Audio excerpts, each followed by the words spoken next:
My brother flew in from Bali, walked into the century-old bookstore I had bled for, and told a developer, "We can knock out this wall for the espresso bar." My mother, standing beside a first-edition Hemingway, clapped her hands together and said his vision was breathtaking. I didn't scream. I didn't cry. I smiled, offered them all a cup of tea, and then went into the back office to begin the process of legally and financially dismantling their entire world. They thought I was the librarian. They forgot I was the one who owned all the books. The bookstore, the Quill and Compass, wasn't just a business. It was the family's central nervous system. It smelled of aging paper, leather, and the faint, sweet aroma of my father's pipe tobacco, even though he'd been gone for 7 years. The wooden floors sighed under your feet like old friends, and dust motes danced in the afternoon light, filtering through the tall, wavy glass of the front windows.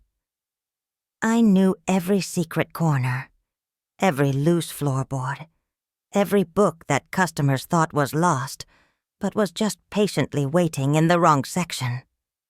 For 7 years, I had been its custodian, its accountant, its janitor, and its heart. It was my sanctuary and my prison, a legacy I had never asked for, but had sacrificed everything to protect. My life was a quiet rhythm of unlocking the heavy oak door. At dawn, brewing coffee in the tiny back office, sorting through invoices and recommending novels to the regulars, who were more like extended family. It was a small life, a predictable one, but it was mine. I'd built it from the ashes of what my father had left behind. Then Leo came home. My brother, Leo, was a masterpiece of curated charisma. He was the sun, and the rest of us were just planets caught in his orbit, expected to reflect his light. He'd spent the last 7 years finding himself across Southeast Asia, a journey funded by a bottomless well of parental adoration, and, I would later learn, a slow-drip siphon from the family's emergency funds.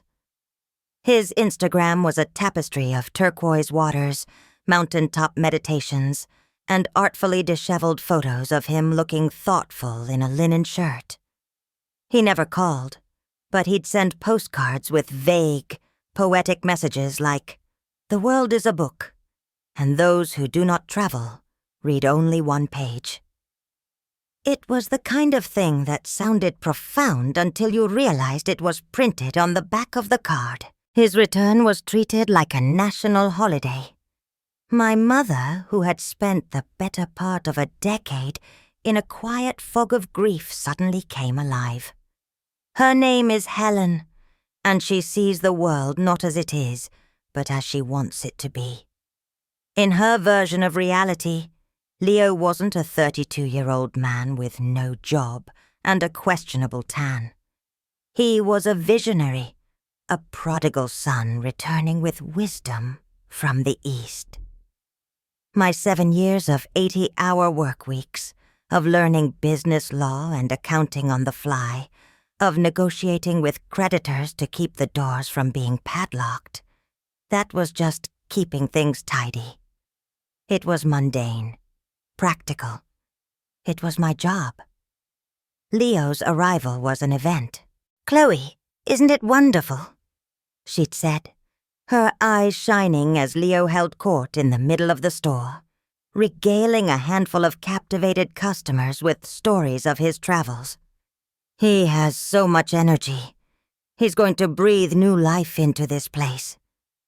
I was standing behind the counter, processing a credit card payment for a stack of textbooks for a college student. I'd single-handedly negotiated that supply contract with the local university, a deal that finally pulled us into the black last year. I just nodded and smiled. "It's great to have him back, Mom." but a cold dread was already coiling in my stomach. I knew his kind of new life. It was the kind that usually required a funeral for the old one. The first week was a slow burn of 1,000 tiny paper cuts. Leo would wander through the aisles, picking up books and putting them back in the wrong places. "You know, Chloe," he'd say, gesturing vaguely, "this place has great bones, but it's a mausoleum. We need to think bigger. We need to think brand." He used words like synergy, monetization, and experiential retail with the casual confidence of someone who had watched a few TED Talks. He'd sketch ideas on napkins, a coffee bar, a co-working space, a podcast studio in the back office. My office. My mother would look at these crayon-level drawings as if they were blueprints for the Taj Mahal. "Oh, Leo, that's brilliant. Why didn't we think of that?" She never said we. She meant, why didn't Chloe think of that? The implication was clear. I was the steward of the past, a caretaker. Leo was the architect of the future. I was the sturdy, boring foundation. He was the glittering spire. I tried to explain the realities. "A major renovation would cost a fortune, Leo. We just finished paying off Dad's old business debts 2 years ago. We're stable, but we're not flush." He'd wave a dismissive hand. "You're thinking small, Chloe. You have to spend money to make money. It's about leveraging the asset." The bookstore wasn't a living, breathing entity to him. It was an asset, a piece of property to be leveraged. He didn't see the history in the worn patches of the carpet. He saw a need for new flooring. He didn't hear the comforting quiet of the reading nooks. He heard the dead air of missed commercial opportunity. The worst part was the way my mother looked at me. It was a look of gentle, pitying disappointment. The look that said, "Oh, my poor practical daughter. She just doesn't get it." She had forgotten the nights I'd held her hand while she cried over Dad's old ledgers, the ones showing how close they were to bankruptcy. She had forgotten that I was the one who deciphered the mess, who worked with the bank, who sold my own car to make payroll 1 month. She had forgotten because remembering was painful. And Leo was offering a future that was shiny and new and required no memory at all. He was offering her an escape, and she was desperate to take it. The resentment in my chest wasn't a raging fire yet, just a pile of smoldering embers waiting for a gust of wind. And I knew, with a certainty that chilled me to the bone, that the wind was coming. The gust of wind arrived on a Tuesday, disguised as a man named Mr. Harrison. He wore a suit that cost more than my monthly profit and had the kind of polished, predatory smile that made you want to check your wallet. Leo introduced him as a development partner. My mother had baked scones. She'd used the special china, the set reserved for Christmas and anniversaries. She was beaming, pouring tea into delicate porcelain cups right on the antique oak table where my father used to lay out rare maps. "Mr. Harrison sees the incredible potential here," Leo announced, his chest puffed out. "He agrees that the Quill and Compass is more than just a bookstore. It's a lifestyle brand waiting to happen." Mr. Harrison took a sip of tea and nodded, his eyes scanning the room with a cold, appraising gaze. He wasn't looking at the books. He was measuring the square footage. "The location is prime," he said, his voice smooth as oil. "Incredible foot traffic. With the right concept, this space could be a gold mine." I stood by the doorway of my office, a stack of unpaid invoices in my hand, and I felt like I was watching a home invasion in slow motion. My vision, Leo continued, pacing in front of the poetry section, is a complete transformation. We keep the name. It has legacy value, but we gut the interior. Open it up. Clean lines, minimalist aesthetic, high-end coffee, artisanal pastries, curated book selections. Think bestsellers and coffee table books. Fewer books, more vibe. He stopped and gestured dramatically toward the back wall, the one lined with floor-to-ceiling shelves of history and biography, my father's proudest creation. We can knock out this wall for the espresso bar, he said. Glass and steel. Very modern. I waited for my mother to protest.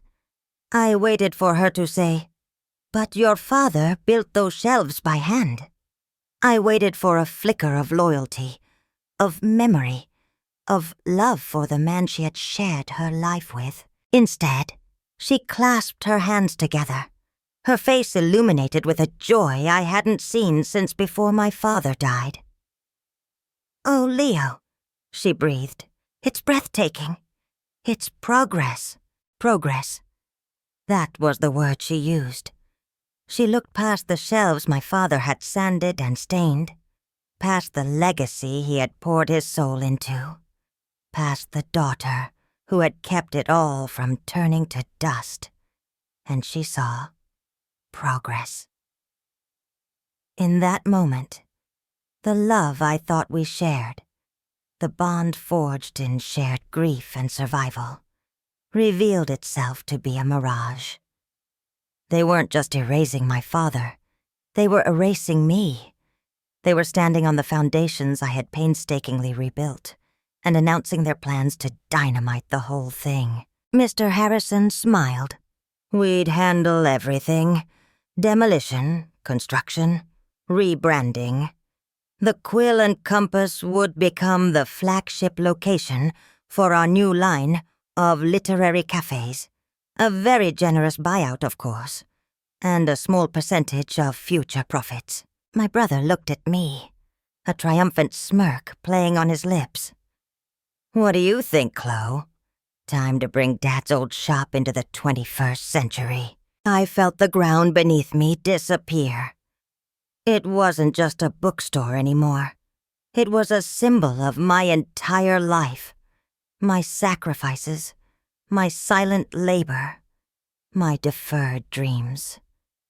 And they were about to sell it for a soy latte and a croissant. The embers in my chest roared into a furnace, but on my face, I kept the placid, helpful mask I had worn for 7 years.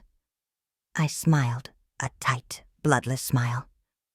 It's a lot to take in, I said, my voice unnervingly calm. Why don't I get you all some more tea? And Mr. Harrison, I have some of the old blueprints in the back. You might find them illuminating. As I turned and walked toward my office, the world seemed to narrow to a single point of cold, crystalline clarity. They had mistaken my quiet diligence for weakness. They had mistaken my loyalty for obedience. They saw a librarian, a caretaker, the dutiful daughter who would always do what was best for the family. They were about to learn that the quietest people often have the most detailed plans. They wanted to tear it all down. Fine, I would give them exactly what they wanted, just not in the way they expected. The demolition had already begun, but it wasn't the bookstore's walls that were coming down.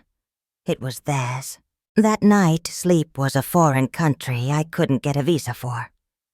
I lay in bed, the ceiling a blank gray canvas in the dark, and my mother's word echoed in my mind. Progress. It wasn't a word of hope. It was a verdict. It was the final confirmation that my 7 years of sacrifice had been invisible. To them, I hadn't been saving a legacy. I had been house-sitting a property until the real owner came home. Around 2 a.m., I gave up on sleep. I put on a pair of jeans and a sweater, slipped out of my apartment, and drove through the silent, sleeping streets to the bookstore. Letting myself in with the old brass key felt different tonight. It wasn't just opening up for the day. It was like entering an armory. My armory. The air inside was cool and still. I didn't turn on the main lights, just the small desk lamp in my office, casting long, distorted shadows across the room. My office wasn't a podcast studio in the making. It was a command center. For 7 years, I had meticulously organized every piece of paper that came through this store. Every invoice, every tax return, every bank statement, every letter from a creditor. I had done it out of necessity, out of a desperate need for control in a situation that had felt utterly uncontrollable. Now, it was my arsenal. I pulled out a large empty box and began. It was a quiet, methodical process. I didn't cry. I didn't rage. My actions were fueled by something colder and more potent. Resolve. I found the original business charter, the one my father and grandfather had drafted 50 years ago. I found the thick file documenting the mountain of debt I had inherited, the loans my father had taken out against the business in a desperate attempt to keep it afloat before he died. I pulled out the stacks of bank statements, showing the slow, agonizing journey from deep in the red to finally breaking even, and then, miraculously, to a small but steady profit.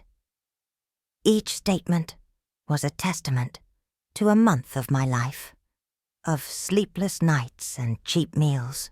Then, I dug deeper. I found the file I had labeled personal.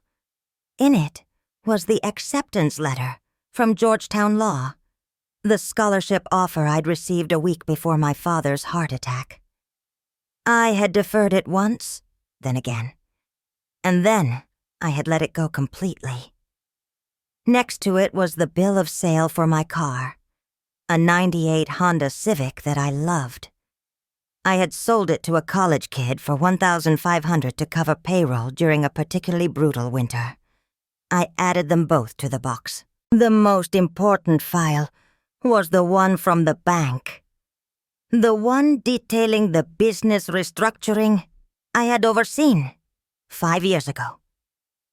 To save the store from foreclosure, the bank had insisted on a formal agreement. The business debt was immense, and my mother, lost in her grief, had no means and no desire to take it on. Leo was incommunicado on a beach somewhere. I was the only one left. I had to personally guarantee the loans. In exchange for assuming 100% of the financial liability, the bank's legal team had drafted an agreement, which my mother had signed without even reading, making me the majority shareholder with full operational control. She had just wanted the problem to go away. She'd called me her savior back then. It was a title she had long since forgotten she'd bestowed. I photocopied every single page. The loan assumption agreement, the shareholder transfer, the past due notices from creditors with my handwritten payment plans in the margins, the final paid-in-full letter from the bank that had made me weep with relief just 3 years ago. I worked through the night, the only sounds the hum of the copier and the quiet rustle of paper. This wasn't just paper. This was proof. It was the story of my life for the last 7 years, a story they had never bothered to read. They were about to get the annotated version. By sunrise, I had 2 identical thick binders sitting on my desk. One for me, one for them. I stood up and stretched, my back aching. I looked out the office door into the main part of the store. The first rays of dawn were filtering through the front windows, illuminating the dust motes, making them look like tiny, glittering stars. This place was not a mausoleum. It was a survivor. And so was I. I walked over to the cash register and rang up a single item. A book on corporate law I'd had to special order for myself years ago. I paid for it in cash, put it in a bag, and walked out, locking the door behind me. The war had been declared yesterday, without my knowledge. Today, I was showing up to the battlefield. To understand why a man in a suit talking about espresso bars could detonate my world, you have to understand the day the world ended the first time. It was an ordinary Wednesday in October. I was in my final year of undergrad, studying for the LSATs. My path laid out before me like a perfectly straight road. Georgetown law, a clerkship, a career in international human rights. I was driven, I was focused, and I was about to be the first person in our family to get a postgraduate degree. The call came from my mother. Her voice was a strange, thin sound I didn't recognize. "Chloe, you need to come home. It's your father." He'd had a massive heart attack in the middle of the history aisle. He died before the paramedics arrived, surrounded by the books he loved. He was only 58. I drove the 5 hours home in a daze. The world outside my car windows felt like a movie I wasn't in. When I walked into my childhood home, the silence was the loudest thing I'd ever heard. My mother was sitting at the kitchen table, staring at a teacup. She looked shrunken, like a photograph left out in the sun. Leo flew in from, I think it was Thailand then. He arrived 2 days later, just in time for the funeral. He was tanned and wore a beaded necklace. He hugged my mother, told a few charming, poignant stories about Dad at the wake, and managed to look both worldly and heartbroken. He was good at that, striking the perfect emotional chord. He stayed for 48 hours. He talked about Dad's amazing spirit and how we needed to celebrate his journey. Then, his journey continued. "I have to get back," he told me at the airport. "I'm in the middle of a silent meditation retreat. It's what Dad would have wanted. For me to keep seeking." He hugged me, told me to be strong for Mom. And then he was gone, leaving nothing behind but the faint scent of sandalwood and a mountain of responsibility. The mountain revealed itself slowly, then all at once. My father, it turned out, was a brilliant bookman, but a terrible businessman. The bookstore was drowning in debt. There were loans I never knew about, unpaid invoices from suppliers, threatening letters from the bank. The Quill and Compass wasn't a charming legacy. It was a sinking ship, and my mother and I were the only passengers left. My mother was incapable of dealing with it. The grief was a thick fog she couldn't see through. She'd spend her days wandering the store, touching the spines of books, a ghost in her own life. Every piece of mail, every phone call, fell to me. The creditors didn't care that we were grieving. The bank didn't care about Dad's amazing spirit. They wanted their money. I looked at my Georgetown acceptance letter. I looked at the foreclosure notice from the bank. It wasn't a choice. It was a triage situation. You save the thing that's bleeding out in front of you. So, I stayed. I deferred my enrollment. I took over the books. I learned QuickBooks from YouTube tutorials. I spent my nights cross-referencing ledgers and my days charming suppliers into giving us extensions. I worked behind the counter. I cleaned the bathrooms. I hauled boxes in the stockroom. I sold my car, I moved into a tiny apartment above a laundromat to save money. My life, the one I had planned with such meticulous care, dissolved. In its place was a singular, all-consuming goal: save the store. For 2 years, every dollar we made went straight to the debt. I didn't buy new clothes. I ate ramen noodles and peanut butter sandwiches. All the while, Leo would send us postcards from paradise. Thinking of you both. The light here is incredible. Once, he asked for money.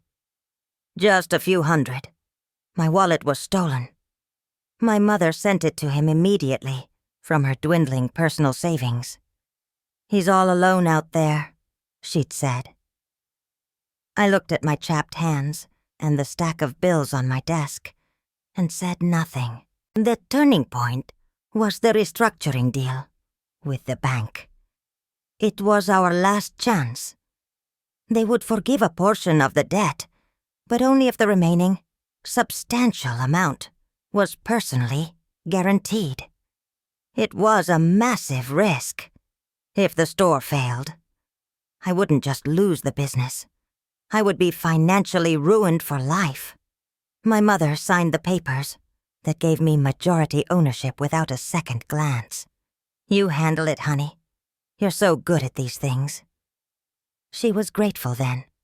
Grateful to be absolved.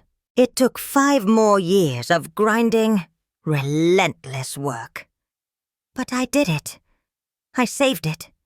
I pulled the store back from the brink, inch by painstaking inch. We finally became profitable. I was able to start paying myself a small salary.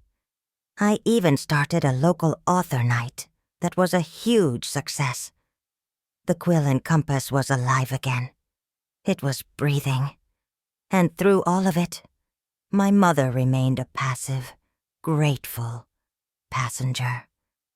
And Leo remained a beautiful, distant idea. Until now. Now, the prodigal son had returned. Not to help, but to harvest what I had sown. He hadn't just been absent for the struggle. His absence was what had made the struggle mine alone. And they had the audacity to call his plan progress. They had forgotten the price that had been paid for the ground they were so eager to build on. I hadn't. I had the receipts. The family meeting was scheduled for Saturday. My mother called it a strategy session.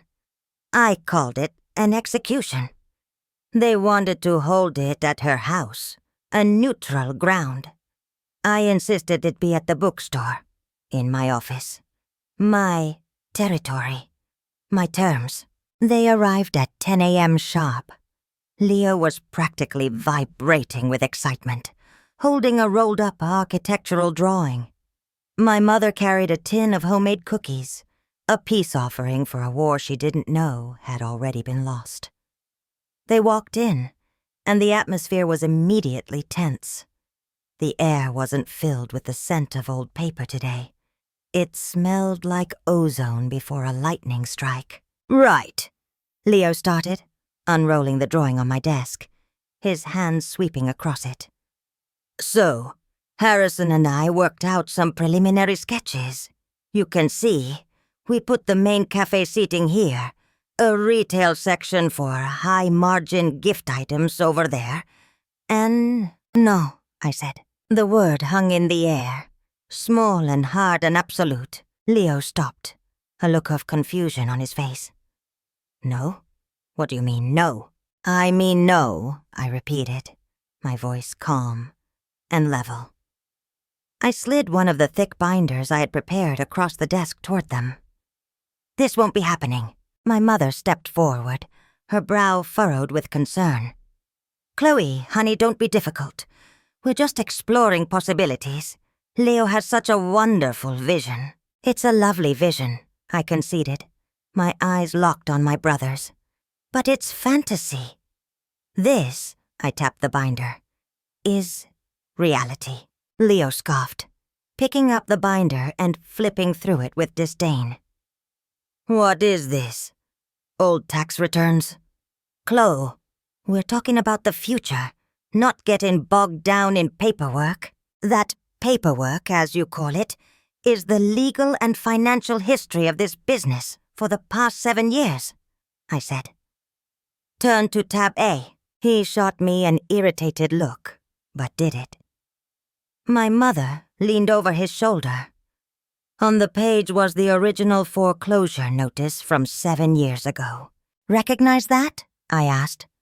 That's what Dad left us, a business 6 weeks from being seized by the bank. You were in Bali, I believe. Meditating. Leo's jaw tightened. That's not fair. Now turn to tab B, I continued, my voice gaining strength. That's the loan assumption agreement. The one I signed, personally guaranteeing over $250,000 in debt. The debt you ran away from and Mom was incapable of handling. And see that signature at the bottom of the second page? That's yours, Mom. The one that transfers 80% of the company's shares and full operational control to me in exchange for my assumption of that liability. You probably don't remember it. You were too busy grieving.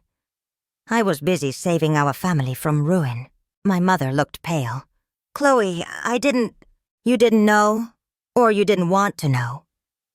I didn't let her answer. Flip to tab C. Those are the profit and loss statements. Notice the trend? 7 years of my life, my work, my sacrifice are documented in that upward trend line. I paid off every cent of that debt. This bookstore isn't a legacy asset for you to sell off for parts, Leo. It's not yours. Legally, financially, and morally, it's mine. Leo slammed the binder shut. This is insane. You're holding the family hostage over some legal technicality. A technicality? I almost laughed. I sold my car to pay our employees. I gave up a scholarship to law school. I haven't taken a real vacation in 7 years. My technicality was the only thing standing between this bookstore and a wrecking ball 7 years ago. The only difference is, now I'm standing in your way instead of the bank's. So that's it? My mother whispered, her eyes filling with tears. You're just taking it? Taking your father's store from us? That was the line. The final unforgivable blow. Taking it? I stood up, the chair scraping harshly against the floor. I didn't take anything. I saved it. I bled for this place. I gave up my entire future for it. While you... I looked at my mother. Hid from the world, and you... I looked at my brother. Ran from your responsibilities. I was the one who stayed. I was the one who did the work. You don't get to reappear 7 years later and claim the rewards of a battle you never fought. I walked around the desk and stood before them. The deal with Mr. Harrison is dead. I've already spoken to my lawyer. He will be receiving a cease and desist letter by Monday morning. Furthermore, I'm placing the business in a protective trust. It cannot be sold or fundamentally altered for the next 50 years. This conversation is over. Leo stared at me, his charismatic mask completely gone, replaced by a look of pure, ugly fury. You're a monster, he spat. A bitter, jealous monster. No, I said, my voice dangerously quiet. I'm just the one who finally sent you the bill. I opened the office door and held it. Get out of my store. They didn't say another word. They just left. As the old brass bell on the front door tinkled, signaling their departure, I didn't feel triumph. I didn't feel relief. I just felt the profound, deafening silence of a bridge I had just burned to the ground. The store was safe, but I was utterly, completely alone. The silence that followed their departure was heavier than any sound. For a few weeks, there was nothing. No calls, no texts, no angry emails. It was as if the confrontation in my office had created a vacuum, sucking all the air out of our relationship. I came to work, I brewed the coffee, I sold the books. The rhythm of my life was the same, but the underlying melody had changed. It was no longer a song of strained duty. It was a quiet, solitary hum of survival. Then, the whisper started. A call from my aunt. "Chloe, your mother is heartbroken. I think you're being terribly cruel. Family is family." A text from a cousin. "Heard about what you did.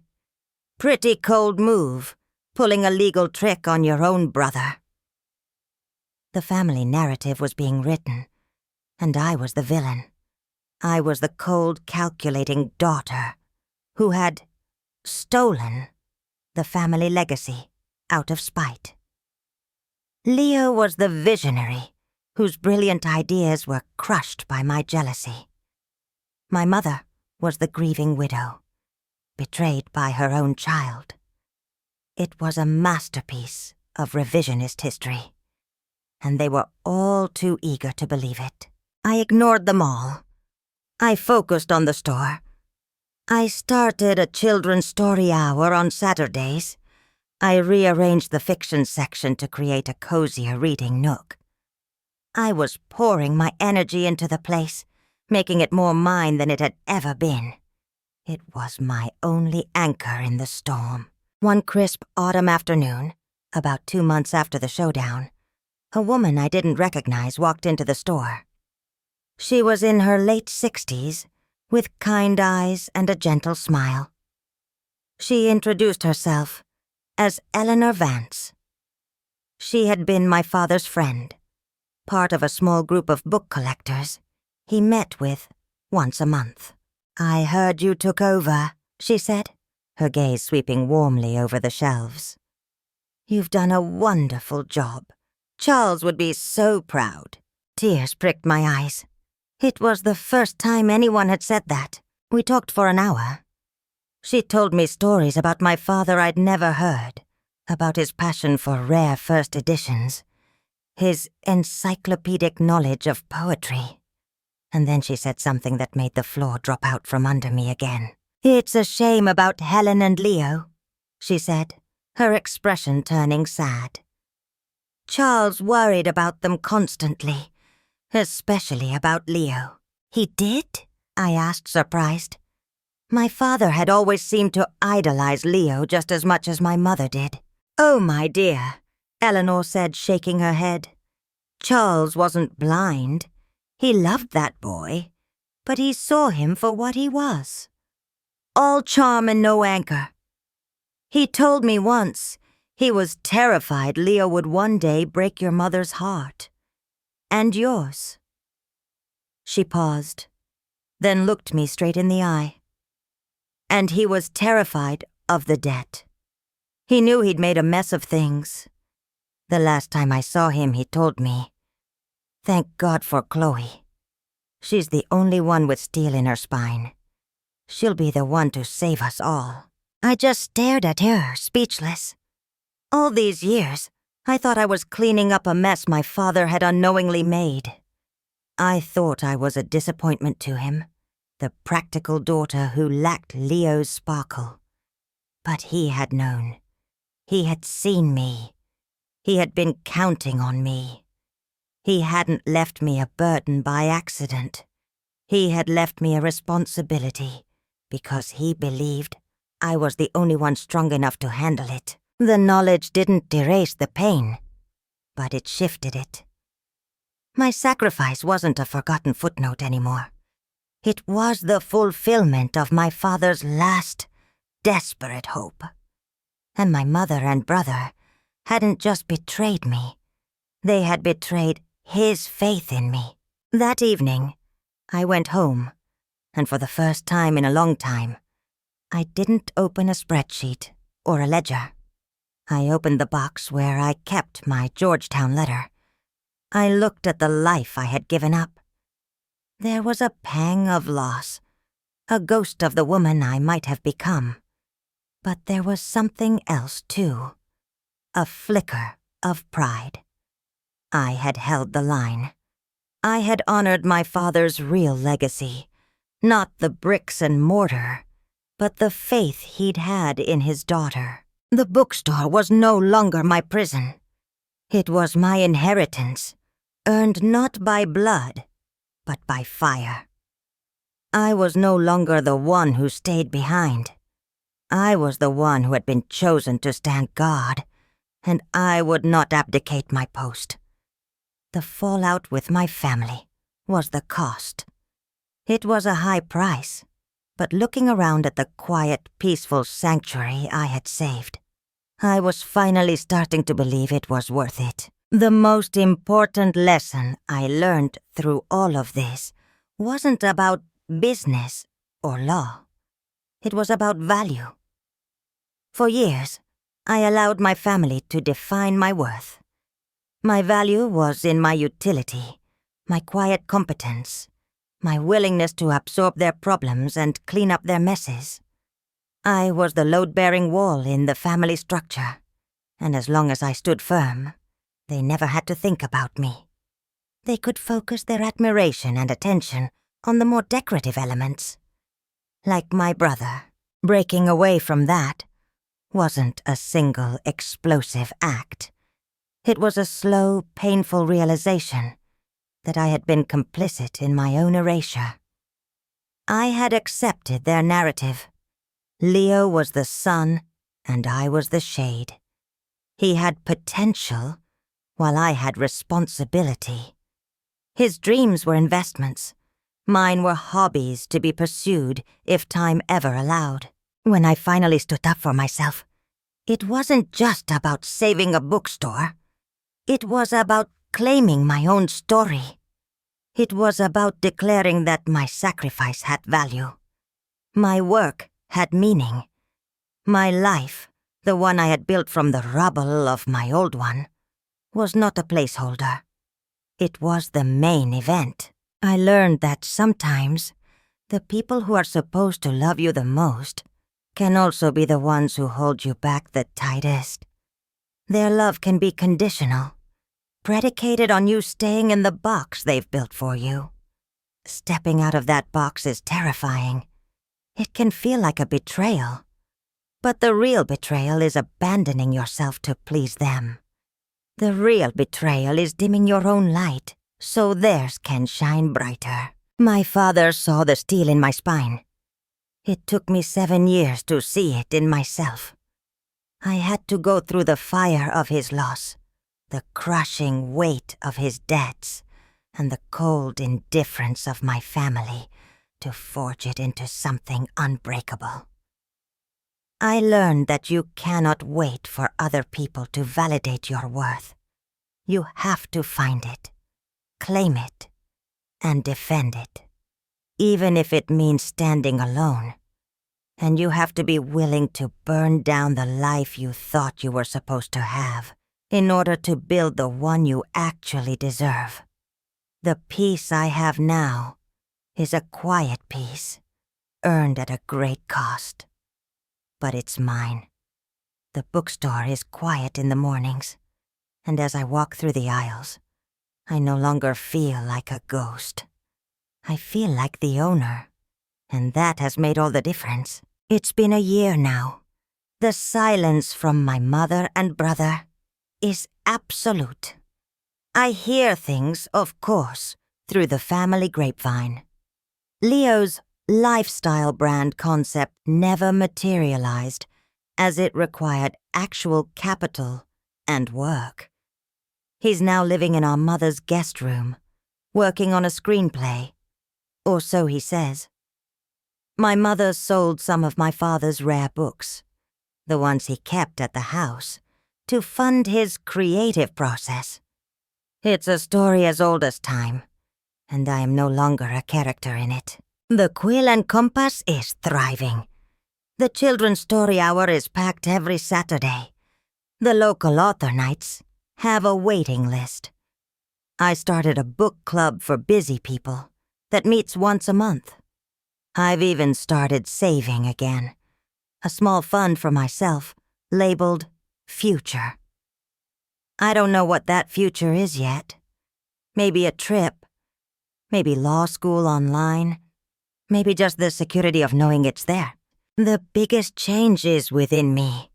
I walk taller. I speak with more certainty. I no longer look for approval in anyone else's eyes. I find it in the balanced ledgers, in the happy smile of a child discovering a new book, in the quiet hum of the store at closing time. So here's my message to you. If you are the one who always stays, the one who cleans up the messes, the one who carries the weight while others chase butterflies, I see you. Your work is not invisible, even if it feels that way. But do not let your sense of duty become a cage. Your value is not determined by how much you can carry for others. It's determined by you. Drawing a line doesn't make you cruel. It makes you sane. Choosing yourself doesn't make you selfish. It makes you strong. Sometimes protecting what you love means protecting it from the very people you're supposed to love. I want to hear from you. Have you ever had to be the bad guy to protect your own peace or something you've built? Have you ever had to choose between your family and your own self-worth? Leave a comment below, because your story matters. Sharing these experiences is how we learn. We're not alone. And if this resonated with you, please subscribe. We're building a library of stories here, and there's always room for one more.